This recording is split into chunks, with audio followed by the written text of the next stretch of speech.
Bridge. It's a game of logic, strategy, and trust.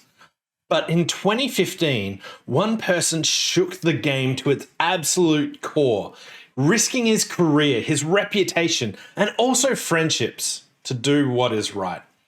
This is the story of Boye Brogeland, the player who exposed the dark side of Bridge to save the integrity of the game that we love. So, who is Boye Brogeland? He has cemented himself as one of the world's top bridge players. He's known for his creativity and his relentless will to win. He also has this infectious smile. Boye is a player that is like no other. But he's also more than a champion at the table. Boye wears many hats. He's an author, a magazine editor, a columnist. He publishes a bridge magazine in Norway, Bridge in Norway, and he also is a co-author of Bridge at the Edge. But while his accolades at the table are impressive, and they certainly are, he has won a Bermuda Bowl and placed in many others. It's his courage off the table that makes him an absolute legend of this game. So Boye was the person who broke the cheating scandal back in 2015. What happened was he was playing in an American national and he lost a semi-final in an absolutely brutal fashion. They were winning, then there was an appeal, and after midnight, the result got overturned. And then he agonizingly went through every board that his team did. He couldn't sleep that night, and he was looking through it. He saw that a pair, Fisher Schwartz, who used to be his teammates just a year before, were doing some unusual things. And that Lotan Fisher and Ron Schwartz, two Israeli players, were suspected of exchanging illicit signals during play. So what is actually cheating in Bridge? Because Bridge allows for certain signals between partners, but it's a game of full disclosure. You can have meanings for the cards that you play or the bids that you make, and however your partner interprets those signals, that is full information that's allowed to the opponents as well. When you're cheating at Bridge, what actually happens is you've colluded with your partner to have something about your body gestures or the way that you place your bids or the cards that you do that shows something about your hand and gives away information just to your partner and before they're actually entitled to know. So what one player knows, the opponents should also know. So I want to show you a bit of an egregious example of what cheating in Bridge kind of looks like. This pair was found guilty just before the cheating scandal that Boye Brogeland brought to light. These are the German coughing doctors. They were playing in the seniors event.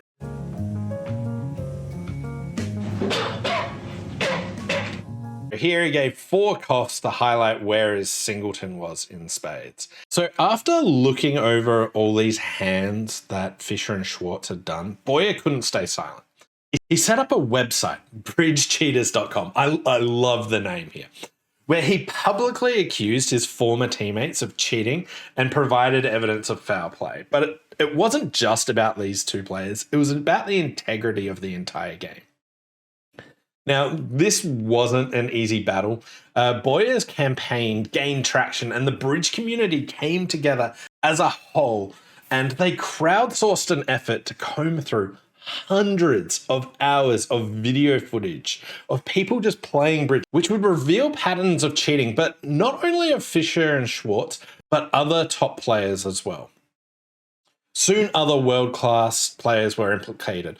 Fantoni and Nunes were ranked #1 in the world at the time. And a top German pair, Smirnov and Pikarek, actually confessed to cheating after Boye's revelations. The scale of this scandal was shocking. What were Fantoni and Nunes allegedly doing? So let's take a look at this. So here's an example of them leading. So some cards are led vertically and others horizontally.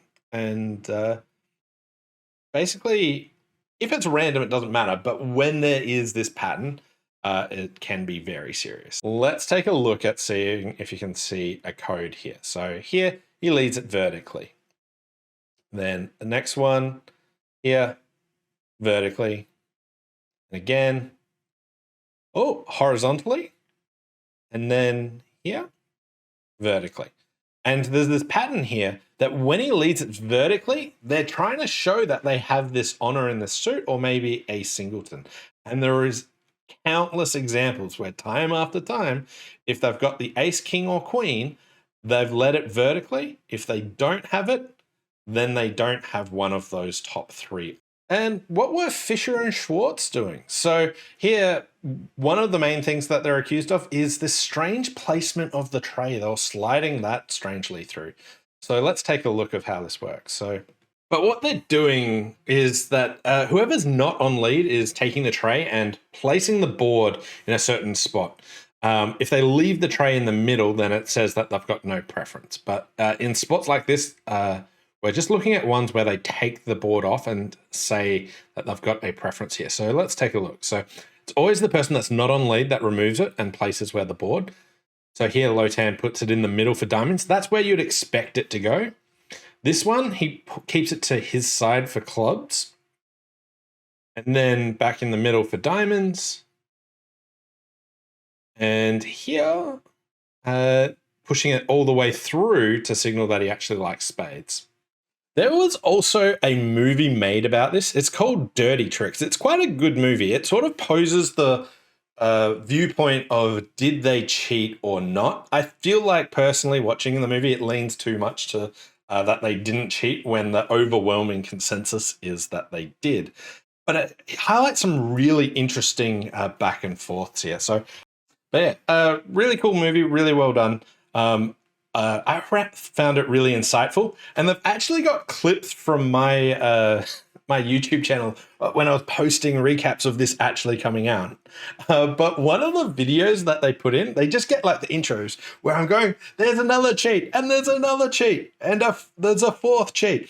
One of the videos, though, was me making sort of a parody of myself, because at the time I managed to find a hand where I don't exactly know what happened, but the BBO robots revoked against me. And I basically called the BBO robots a cheat in tongue-in-cheek fashion. And that actually made it in there. So if you watch that, the very final intro of, and there's another cheat, was me just basically parodying myself. So it's a super fascinating movie. But getting back to the events in real life, where standing up for what's right comes at a cost. Boye received harassment both online and in person. His former teammates, Fisher and Schwartz, started legal action against him for defamation and demanding the removal of the Bridge Cheaters website, an apology, and they even sought $1 million compensation. But Boye stood firm. It was also reported that Boye had to leave his home as well. This was a bit overblown. Before he brought this all open and put it up on the web, he actually called the police and talked about whistleblower situations and what they actually recommended. And they suggested that, hey, if you can be not at your home at the time, if possible, that's good. So he went to his cabin when he did this. But importantly, he never wavered in his mission to clean up the game. While he was doing this, he was also getting questions of, why didn't you go through official channels? Why did you have to do this in the court of public opinion? And people have tried. Here's an example hand of Fantoni and Nunes, which got brought up in an official capacity. So here, a hand defended by Fantoni and Nunes, the current number 1 and 2 players of the World Bridge Federation, was under investigation and forwarded to the Federal Public Prosecutor Office. The note concerns Board 3 of the 4th standard of the Open Teams Italian Championships from 2015, held in Salto Maggiore. Questions have been raised about the Ace of Diamonds lead from Claudio Nunes, followed by another diamond playing the 2, which was roughed by Fantoni, who returned to club. This allowed them to beat the contract 3. But here, the opponents are in a slam, and you're holding 2 aces. And you give your partner a diamond rough, which you don't know is happening, rather than cashing your ace of clubs. Like, seriously? So the prosecution said Fantoni and Nunes are accused of breaching Article 48 of the Italian Olympic Committee Federal Charter. and tournament regulations because of an abnormal play, which raises the doubt that the players received unauthorized information. The defense to this was Nunes just had a mental blackout and, as a consequence, was incapable of thinking properly. He played mechanically and continued a diamond without thinking because he was convinced that Declarer had a club void. If Declarer had a club void, partner had so many clubs. Like what would make you think partner had a club void? This is like, what? Anyway, the verdict was we do not have any proofs that unauthorized information was received by either player. So we acquit the FIGB members, Fantoni and Nunes.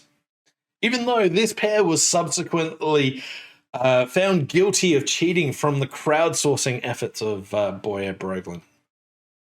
Boye also said that if I went through official channels, this would have taken forever. We needed to do this before Chennai, the World Championships. We cannot let people play who we know are cheating.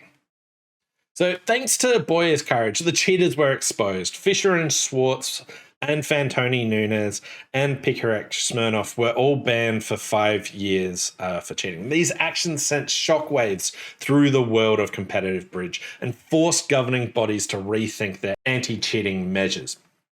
Today, they're actually including things that making the game more secure. For instance, when you're in the knockouts of the World Championships, all bidding is actually done on a tablet, so you're not using the tray to pass information. They're still playing with cards, and the question comes down to, at what point is it no longer bridge? Should all of this be done online to eliminate cheating, or have people in rooms so that they're on tablets? But how much does that take away from the spirit?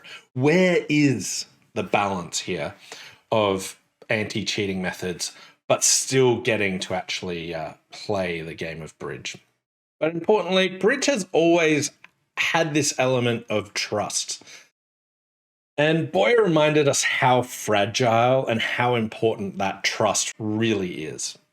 Now, while Boye will forever be known as the man who risked everything to protect the integrity of bridge, his story doesn't end there.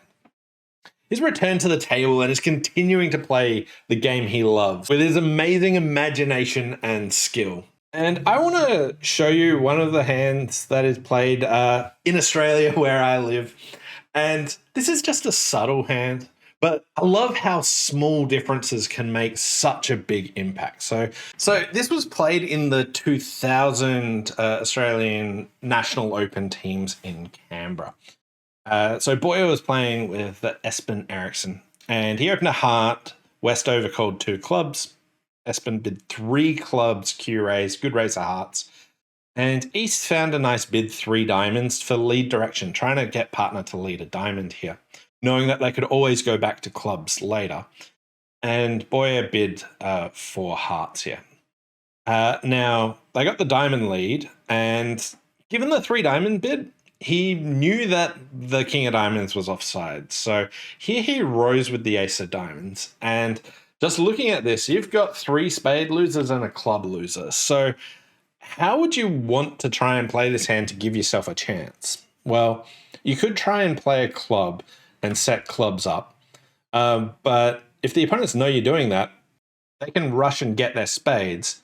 For instance, West already knows that their partner probably has 5 diamonds and South is out. So the only tricks that would be going away are spades, and you might need to get them really quickly.